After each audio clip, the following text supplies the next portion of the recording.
discuss about the area element and volume element.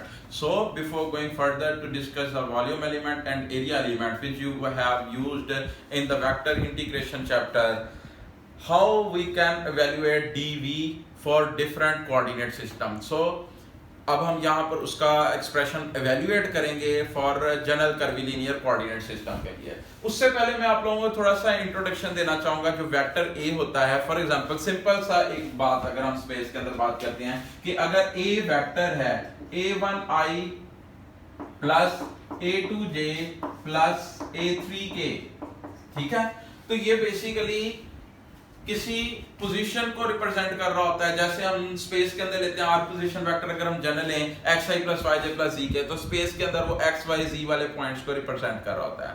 और आसान अल्फाज की तरफ जाएं कि अगर आपके पास एक पॉइंट है 1 1 1, तो फिर वो आपको किस चीज को रिप्रेजेंट कर रहा होता है? आपके पास ये क्यूब है और क्यूब के अंदर से आपके पास ये x एक्सिस है, ये y एक्सिस है और ये z एक्सिस है। और यहां तक आपके पास से मैंने इसको x लेवल दे दिया, y दे दिया लेवल और ये z दे दिया। तो हम x एक्सिस के अलोंग ये आपके पास जिसकी डायरेक्शन i है वहां तक मूव करके जाते हैं 1 पॉइंट तक, फिर हम y के लॉन्ग मूव करके आते हैं और फिर हम z के लॉन्ग मूव करके आते हैं। तो ये आपके पास पॉइंट आ जाता है स्पेस के अंदर जहां पर उसके कोऑर्डिनेट 1 1 1 होते हैं। अगर ये डिस्टेंस भी 1 के ऊपर है, ये भी 1 के ऊपर है, ये भी 1 के ऊपर है, जिसका मतलब ये 1 0 0 है, ये आपके पास आ गया 1 1 0 के बराबर, ये वाला पॉइंट आपके पास आ गया 0 1 0 के बराबर, ये वाला पॉइंट आपके पास आ गया 0 1 1 के बराबर, ये वाला पॉइंट आपके पास आ गया 0 0 1 के बराबर, ये वाला पॉइंट आपके पास आ गया से xz प्लेन में 1 0 1 के बराबर। ठीक है, तो हम किस तरह मूव करके आपके पास वहां मूव करते चलते आते हैं। तो इसका मतलब ये जो है वेक्टर ये आपको रिप्रेजेंट कर रहा होता है कि उसने कितना डिस्टेंस मूव किया है और उसकी डायरेक्शन कौन सी है। ये वाली डायरेक्शन आपको शो कर रही होती है कि किधर उसने मूव किया है, जे डायरेक्शन के अंदर, जैसे यहाँ पर मूव किया है। और ये डायरेक्शन आपको केवल इंट्रोड्यूस रिप्रेजेंट कर रही होती है कि उसने जी एक्सिस के अलोंग मूव किया। तो अगर हमने स्पेस के अंदर किसी पॉइंट की तरफ जाना है तो इसका मतलब हम a1, इसी तरह ये आपके पास x एक्सिस, अगर मैं इसको a1 a2 a3 से रिप्लेस कर दूं इन्हीं कोऑर्डिनेट्स को, तो फिर मेरे पास क्या बन जाएगा कि मैं कहां से कहां मूव करता जा रहा हूं। x एक्सिस के अलोंग मैंने कितना डिस्टेंस मूव किया है a1i, इसकी डायरेक्शन क्या होगी इस तरफ। ये वाली डायरेक्शन आपके पास कौन सी हो जाएगी a2j वाली, और ये वाली डायरेक्शन आपके पास कौन सी हो जाएगी a3k वाली। तो a1i के लॉन्ग में इधर मूव करूंगा, a1 जितना भी उसका कोएफिशिएंट बन रहा है, a2j यहां तक आपके पास डिस्टेंस a2 बन रहा होगा, और फिर a3 डिस्टेंस k डायरेक्शन के लॉन्ग में ट्रेवल करूंगा। ठीक है, इसी तरह ही बिल्कुल जब हम कर्विलिनियर कोऑर्डिनेट्स के अंदर हैं तो हमारे पास क्या बन जाता है, से मैं उसी तरह इसका क्यूब एक बना लेता हूं। ठीक है, ये बन गया। अब मेरे पास क्या है, एक कर्व मेरे पास इस डायरेक्शन के अंदर है, एक कर्व मेरे पास ये है, एक कर्व मेरे पास से ये बन रही है। ठीक है, ये मेरे पास क्या है u1 कर्व। ठीक है, और ये मेरे पास क्या है u2 कर्व। ठीक है, और ये मेरे पास क्या है u3 कर्व। ये मेरे पास कौन सी आ गई u3 कर्व। ठीक है, अब हम किसको किस तरह कंटिन्यू करने लगे हैं कि ये मेरे पास जो टेंजेंट इंट्रोड्यूस रिप्रेजेंट कर रहा है partial r over partial u1, ये वाला मेरे पास टेंजेंट आ रहा है partial r over partial u2, और ये मेरे पास टेंजेंट आ रहा है partial r over partial u3। ठीक है, अब partial r over partial u1 जो है ये टेंजेंट वेक्टर आपके पास आ गया, और partial r over partial u1 इसकी डायरेक्शन कौन सी आपके पास बन रही होती है e1 यूनिट वेक्टर वाली। हम देख चुके हैं कि पार्शियल r e1 जो है वो हमारे पास किसके बराबर होता है partial r over partial u1 over its magnitude. ठीक है, तो ये आपके पास क्या बन गया, this is equal to partial r over partial u1 over h1। जिसका मतलब क्या हुआ कि partial are over partial u1 जो है ये बराबर है h1 e1 के। ठीक है, तो हमारे पास बेसिकली ये जो डायरेक्शन आपके पास बन रही है, इस डायरेक्शन के अंदर हमारे पास ये वेक्टर जो है, ये वाला वेक्टर, ये किस चीज को रिप्रेजेंट कर रहा है, h1 du1, क्योंकि हम u1 करके लॉन्ग जा रहे हैं और उसकी डायरेक्शन क्या है, e1। ठीक है, इसी तरह इसकी जो डायरेक्शन, ये जो टेंजेंट वेक्टर आ रहा है, ये किसके बराबर आपके पास वेक्टर आ जाएगा, h2 du2 e2, जिस तरह हम वहां पे a1 i a2 j a3 के थे। इसी तरह ये वाला जो टेंजेंट वेक्टर आपके पास आ रहा है, ये आपके पास किसके बराबर आ जाएगा, h3 du3 e3। ठीक है, तो एक किस्म की आपके पास क्यूब की ही सारी बातें आती जाती हैं जो टेंजेंट वेक्टर्स आपके पास बन रहे हैं। अब हम इन्हीं बातों को यूज करके ये जो आपके पास है h2 du2 e2, h3 du3 e3 और h1 du1 e1, इनको हम यूज करके तो अपने जो एरिया एलिमेंट्स हैं या वॉल्यूम एलिमेंट हैं उनको वैल्यूएट करने की कोशिश करते हैं। हमें पता है कि जो क्रॉस प्रोडक्ट होती है, जैसे आपके पास एक वेक्टर a क्रॉस b है, एक वेक्टर a है, एक वेक्टर b है, ये आपके पास a आ गया, ये वेक्टर आपके पास b आ गया, या अगर मैं इसको पैरेललोग्राम टाइप बना दूं तो ज्यादा हो जाएगा, ये आपके पास b आ गया। तो इन दोनों का क्रॉस प्रोडक्ट जो है आपको क्या प्रोवाइड करता है, इन दोनों की क्रॉस प्रोडक्ट की मैग्नीट्यूड एरिया एलिमेंट। अगर आपके पास पैरेलल टाइप आपके पास शेप बन रही है, तो फिर आपके पास अगर ये वेक्टर a है, ये वेक्टर b है और ये वेक्टर c है, तो फिर वॉल्यूम आपके पास किसके बराबर आ जाता है, वॉल्यूम आ जाता है आपके पास a dot b cross c की मैग्नीट्यूड के बराबर।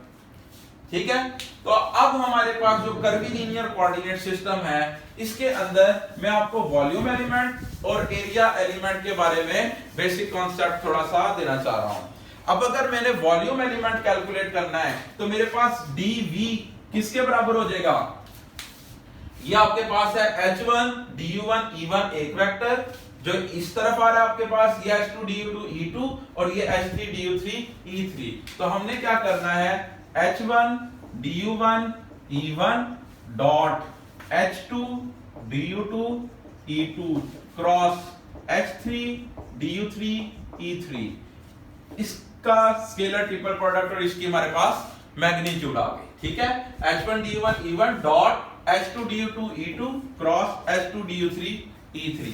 अब ये हमारे पास h1 du1 h2 du2 और h3 du3 ये सारे क्या हैं, स्केलर्स हैं, तो हम इनको बाहर भी लेकर आ सकते हैं। ये क्या बन गया आपके पास, h1 h2 h3 du1 du2 और du3 dv, और साथ क्या आ गया, e1 dot e2 dot e3।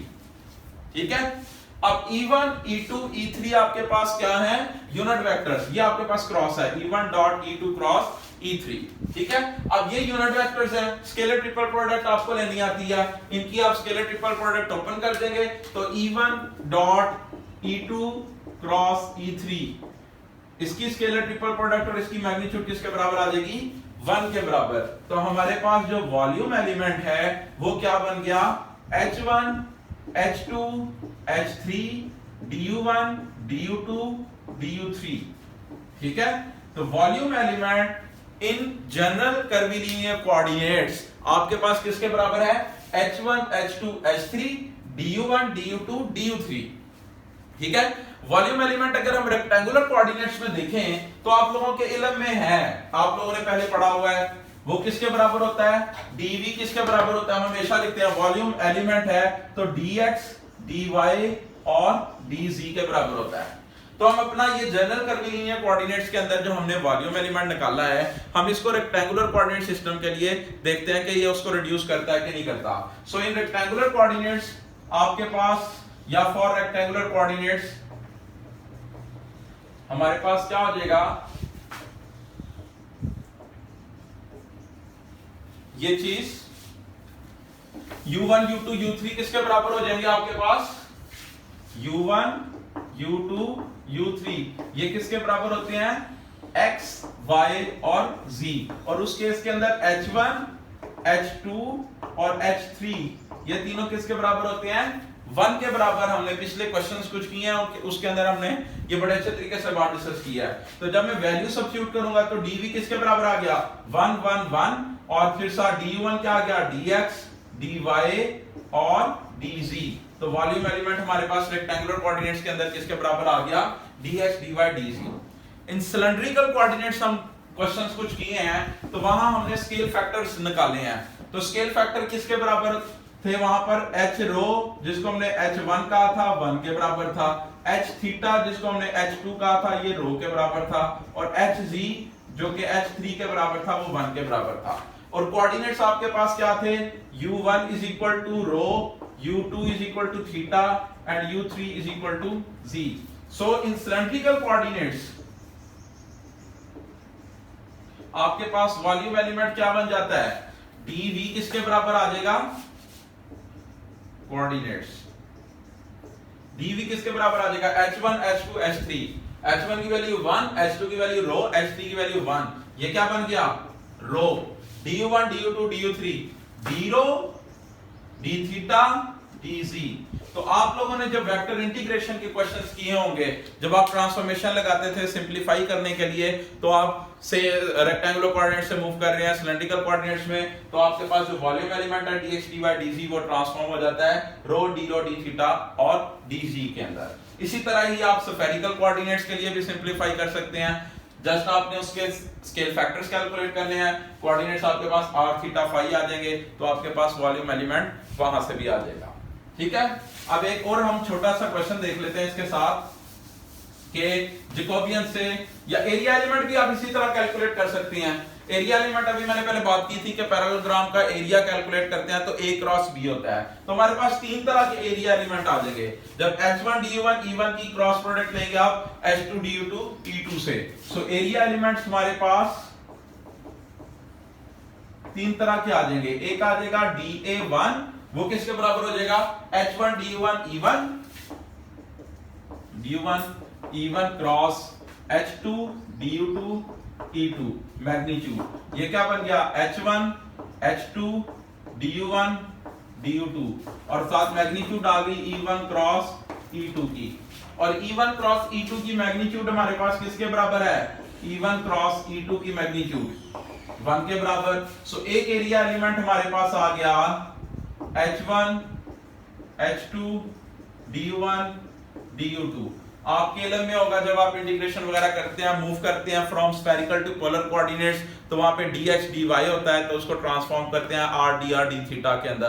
तो वो एक किस्म के आपने कॉरेस्पॉन्डिंग स्केल फैक्टर्स निकाले होते हैं, वो स्केल फैक्टर्स यहां सब्स्टिट्यूट कर दें, कोऑर्डिनेट सब्स्टिट्यूट कर दें, आपका वो dx dy जो है वो ट्रांसफॉर्म हो जाता है। इसी तरह आपके पास एक और एरिया एलिमेंट भी बन जाता है जिस भी आप प्लेन के अंदर मूव कर रहे हैं। से आप xy प्लेन के अंदर मूव कर रहे हैं, yz के अंदर मूव कर रहे हैं, zy के अंदर, तो हर एक का एरिया एलिमेंट अलग अलग होता है। तो सेकंड एरिया एलिमेंट आपके पास, मैं अगर h2 du2 e2 की h2 du2 e2 की क्रॉस प्रोडक्ट ले लूं h3 du3 e3 के साथ, तो क्या गया?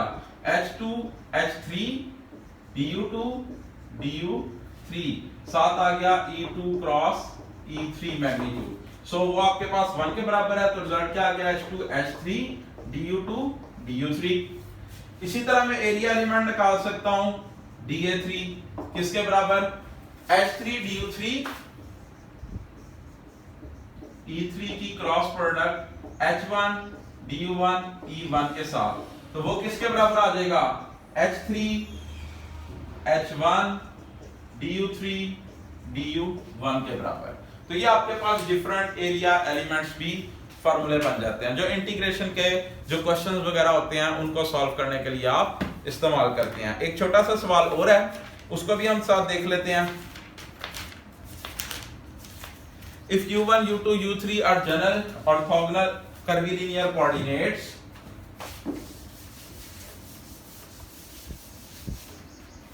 क्वेश्चन है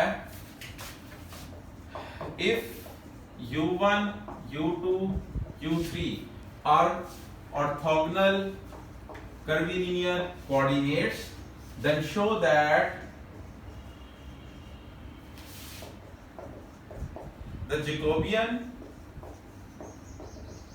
of x, y, z with respect to u1, u2, u3 is Jacobian of x, y, z u1, u2, u3 के रिस्पेक्ट से, जिसको हम इस तरह भी लिखते हैं partial of x, y, z over partial of u1, u2, u3, जिसको partial x over partial u1, partial y over partial u1, partial z over partial u1, इसी तरह partial x over partial u2, partial y over partial u2, partial z over partial u2, और यहां पर क्या आ जाएगा partial x over partial u3, partial y over partial u3, partial z over partial u3, ठीक है।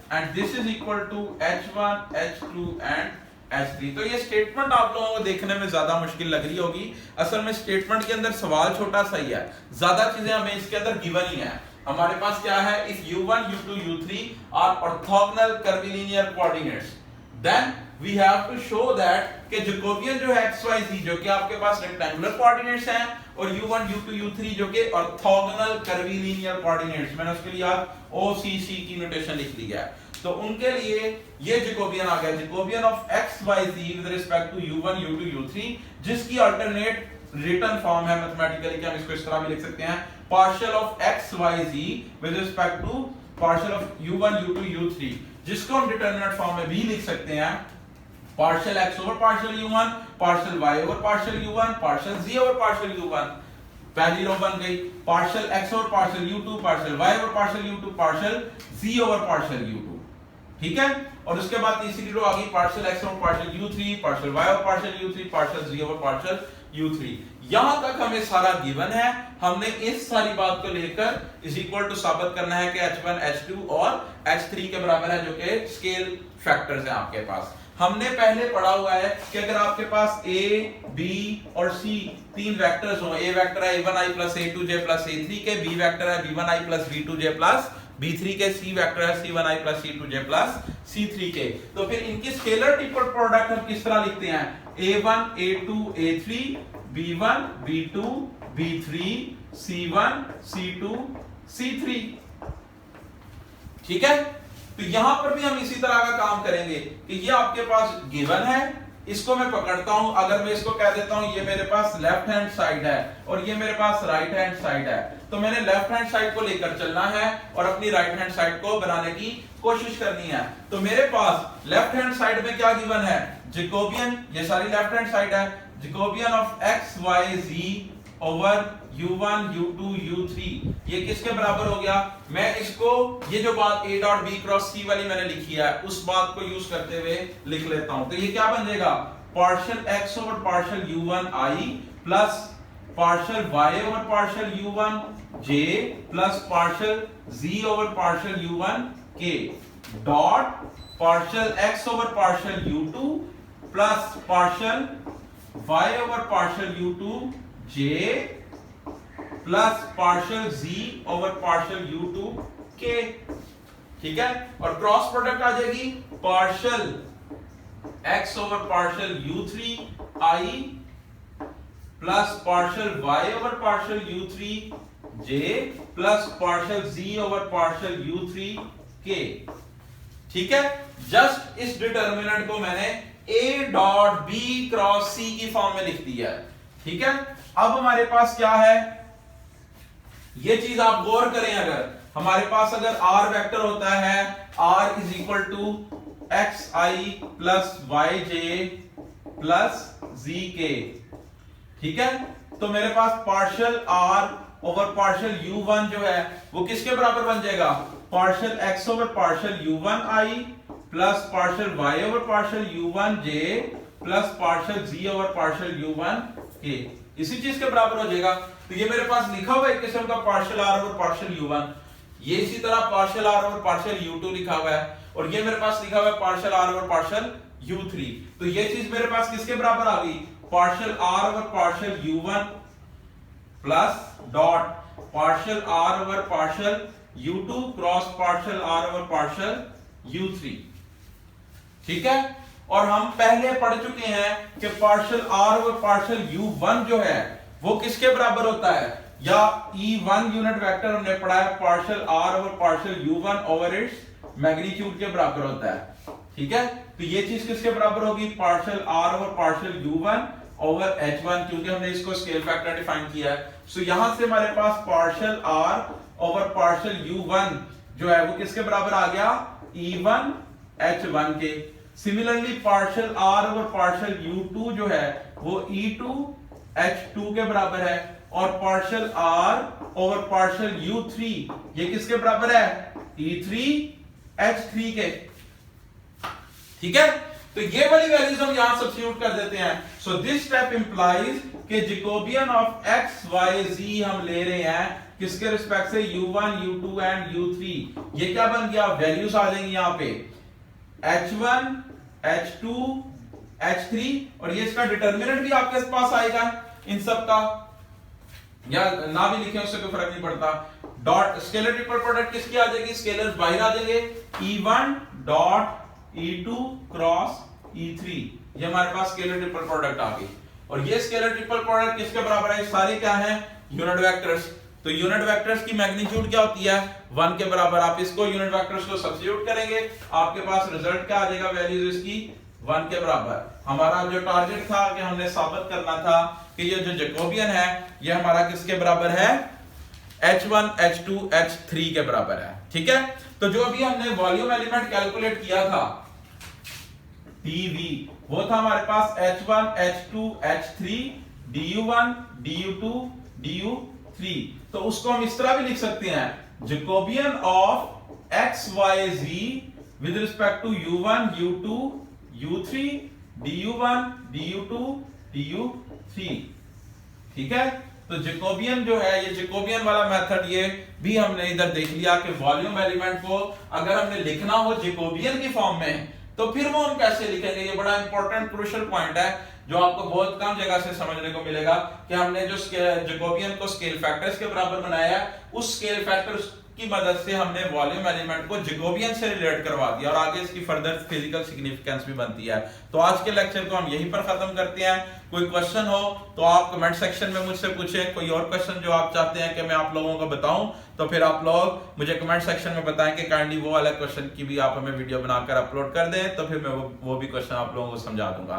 Thank you very much. At the end bell icon को click करें, मेरी वीडियोस को लाइक करें और चैनल को सब्सक्राइब करें। Thank you very much.